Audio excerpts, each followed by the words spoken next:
Hey tarot friends, it's Dustin from Modern Metaphysical, and today I thought we could hang out and take a trip through the Baroque Tarot by Muci Designs.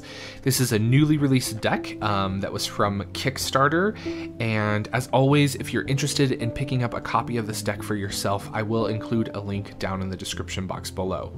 Down there you'll also find links to all of my social media where you can reach out and connect, as well as a link to my personal website where you can book a tarot reading with me, as well as purchase some of my own handmade metaphysical goods. Also, if you'd like to support the channel, you can do so by giving this video a thumbs up and subscribing if you enjoy occult-related videos or tarot-related content. And you can also super thanks now on the channel by clicking the little heart with the thanks button down below. So yeah, let's dive into this beautiful, beautiful deck. The box itself is really lovely. It is a nice, well-constructed, hard box with beautiful art and gold foiling on it. And on the inside, you have a really lovely passage that reads, "This deck calls the user to care for their soul with much love, to open their heart and mind to learn their lessons and better themselves, and to have faith that that all will unravel as it should." And yeah, it's a really beautiful box. It's really well thought out. And just gorgeous. Now, the deck itself, obviously from the title, Baroque, is based on the Baroque art movement. And I had to laugh a little when I was watching some other reviews of this deck on YouTube, because people were complaining about the darkness in some of the cards, which is a key feature of the Baroque art movement. And this is, I went on a bit of a rant on one of my lives about this, but this is why having a fundamental understanding of art history is important.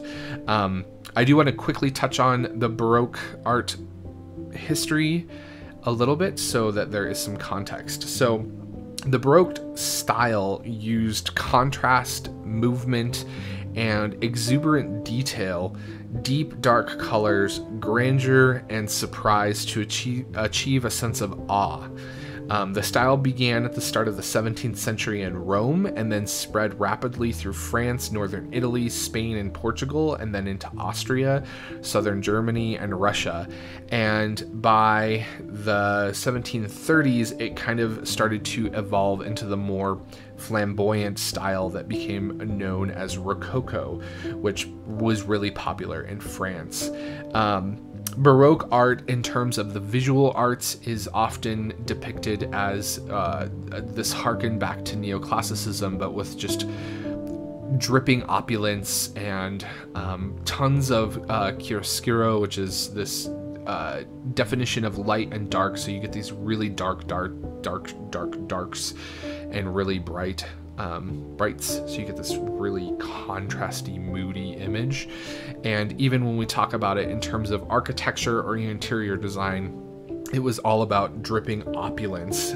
You would have highly ornate engraved trims and borders and wall decorations and, you know, big flowy sculptures that just looked like they were alive because the fabric was, you know, being sculpted in movement and things like that. And it really epitomizes the art style when we talk about like the darkness and the opulence. Like, those are two sort of keywords when it comes to Baroque.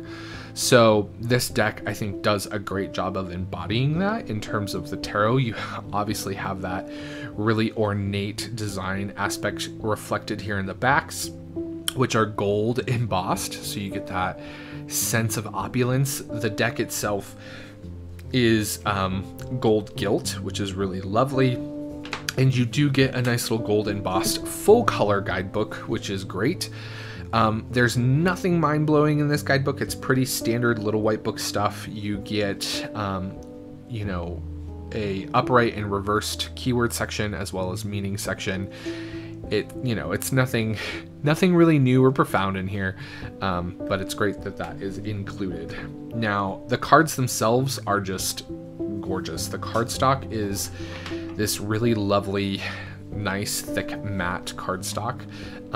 It has kind of a buttery feel to it. It shuffles really well and it's just exceptional. It's one of the best cardstocks I've seen come out in a while. And as you can see, the numeral and the titles are gold foil embossed on the cards as well, which is really lovely. So let's take a little flip through of the Baroque Tarot, and we'll come back and talk about some of the things that I love and what some of my criticisms are. And yeah, let's dive into the Baroque Tarot.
So that is the Baroque Tarot. It's exceptionally beautiful. The artwork is digital with a little bit of collage, but it still maintains this really painterly quality. I think it really embodies the entire idea of having a deck based on the Baroque art movement while still staying true to the artistic compositions and decisions that were made by Pamela Coleman Smith for the RWS. It's really well done. It's exceptionally well produced.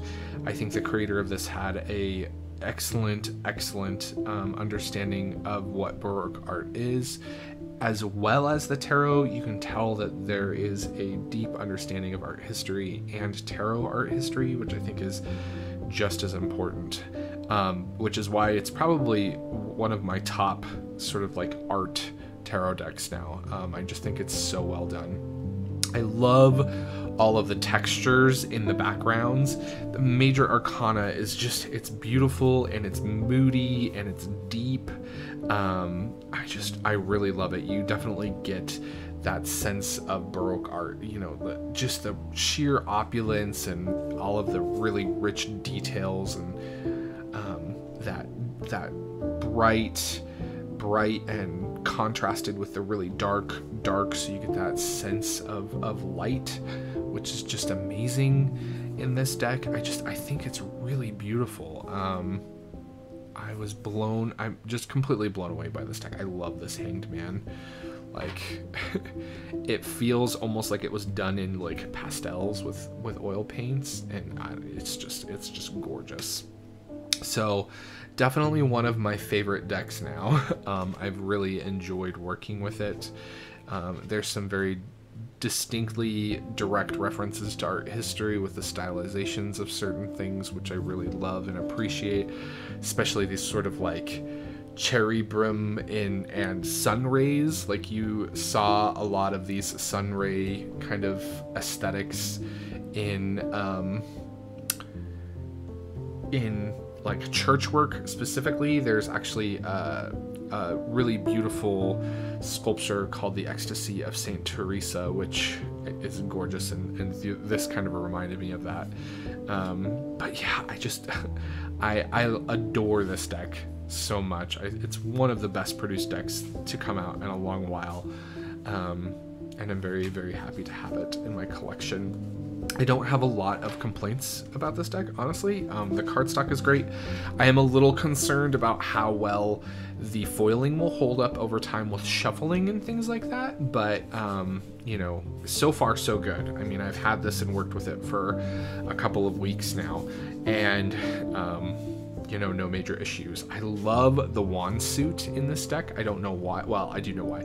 The detailing on the wands, I think, is just really well thought out. I think the wands sometimes often kind of get rushed through. I don't know what it is about the suit, but the wands kind of, I feel like, is the suit that gets neglected the most in tarot decks.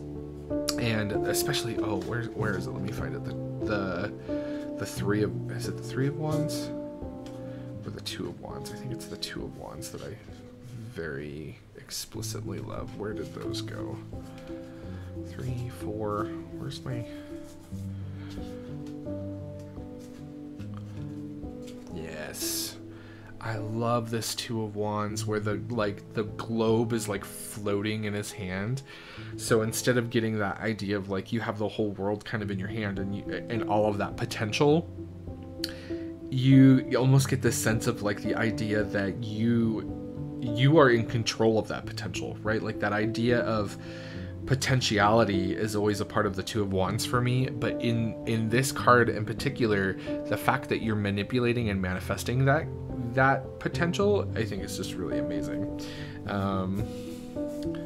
Yeah, there's just some really cool aspects. The Ten of Wands for me, just it really moved me because you really got that sense of the end of the journey, right? And all of the burdens that we carry with us every day, the ones that we choose, the ones that we pick up along the way, the ones that we were born with and we have to take with us through our whole lives, right? It just, the expression on this man's face and how sunken in his face, it's just beautiful and very true to the Baroque style of art, which I love. I love the court cards, especially the knights in this. They just feel very what's the word I'm looking for? They feel very on period, and I love the sense of movement in them. You know, especially like in the horses are just done very well. The sense of movement, how the hair is moving and things like that in the knights particularly are amazing. The aces are beautiful. And again, all of the imagery stays true to Pamela Coleman Smith's original designs, but really, you know, it's taken to that other level with the stylization in the Baroque style. I love the depiction of the Seven of Swords as being a really young, youthful person. I thought that was really intriguing, not something that we pick up on a lot in other decks.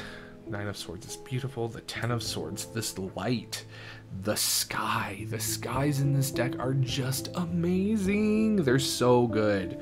I just love them. This knight is really good too. So yeah, the Baroque Tarot, I mean, it's gorgeous. Shuffles like a dream, standard tarot size. I couldn't ask for more. Hands down, one of the best decks to come out in a long time, in my opinion, and I just love it. I just love it. So let me know what you think about this deck down in the comment section below. If you have it or if you are interested in getting it, I would love to hear what your thoughts are. And as always, thank you all so much for coming to hang out with me and check out a new tarot deck. And remember, everyone is fighting a battle that you know nothing about. So be kind always. We'll see you guys around YouTube. Bye.